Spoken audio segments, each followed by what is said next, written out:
So just going to reminisce a little bit about the GH2 and why I like that. Panasonic, this was footage I shot in Shanghai with my anamorphic lens and the Panasonic GH2 with the hack.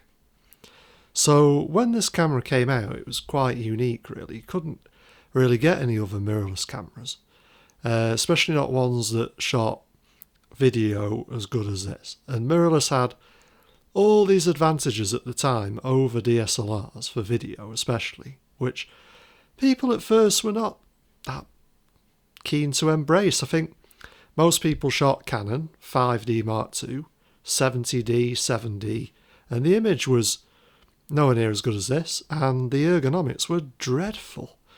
And now everyone has moved on from DSLRs. Even the 1DX Mark III with internal RAW recording is like, meh. I recently saw one for £1,900 used. It's come down from £6,000 in like a year. So people really are over DSLRs now, I think. But it's interesting, isn't it? What made the GH2 special? I think for a start, its uniqueness.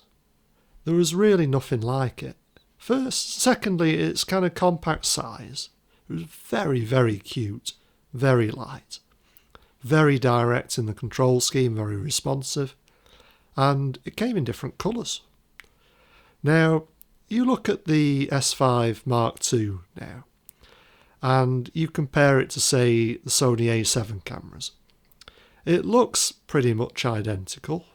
It feels not quite as good, not quite as professional, I don't think, at least judging from the S5, which I have used. And it kind of doesn't have that unique appeal that the GH2 used to have back in the day. And the image still stands up really well today. The GH6, on the other hand, is it's as if they were sat in the room for years with professionals. The professionals went, we want this, this and that. And they ticked all the boxes and forgot to add a personality. And it really is that simple. It's a big, heavy, bulky camera compared to what Micro Four Thirds set out to achieve. And you may as well at that point just pick something else that has a bigger, better sensor, better in low light, and that's full frame. And that is pretty much the same price anyway, around $2,000. And that will be, for $2,000, the S5 Mark II. So the S5 Mark II is basically Panasonic's way of murdering the GH line completely dead. It's cannibalised now. No one is going to buy a GH6 when they can get for the same price the S5 Mark II. With its 6K and its open gate and its anamorphic modes and its great codec and ProRes and phase detect AF, it hands down beats the GH6, doesn't it?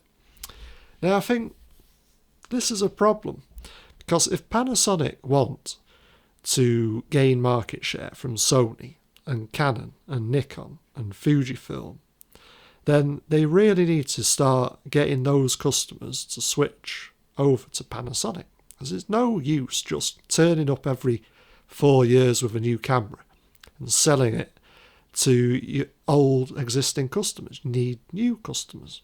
So what is Panasonic's strategy to do this? And I'm like, I don't really see one, to be honest. L-mount with Leica, very well. The high end is the SL2, so Leica have got that.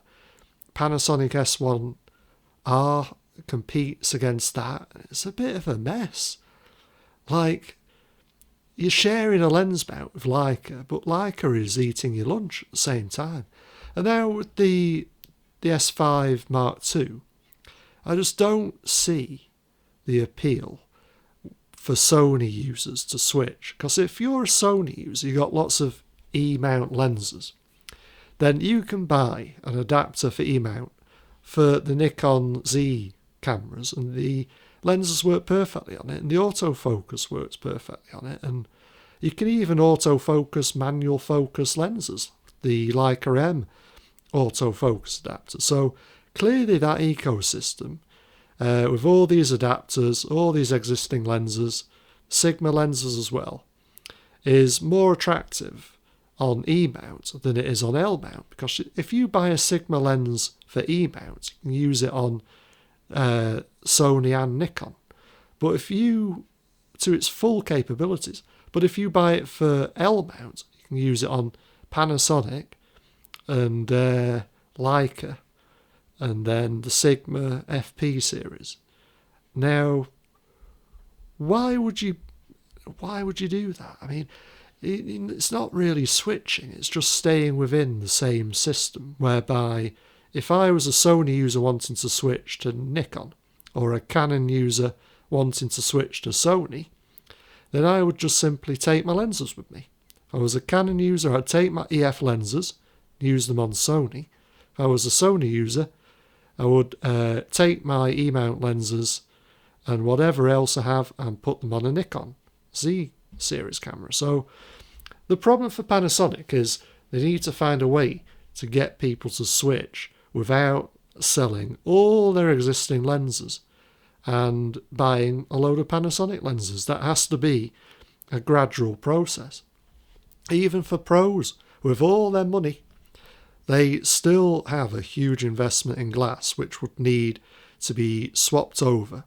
Now, even if you have an incentive on the camera side, like it does ProRes and Sony doesn't, that's not going to be worth switching if it costs you $20,000, is it, in new glass?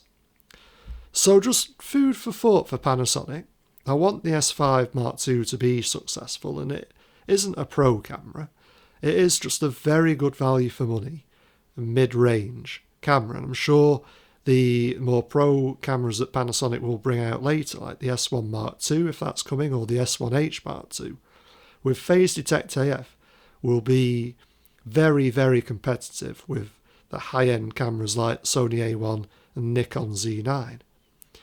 So it'd be very interesting to see what happens, but I think Panasonic needs to really think, A, about where that uniqueness and that charm went from the GH2 era. It's gone. Where did that go? And also, how can we get all these Sony, Nikon, Canon users to switch? So yeah, until next time, see you about.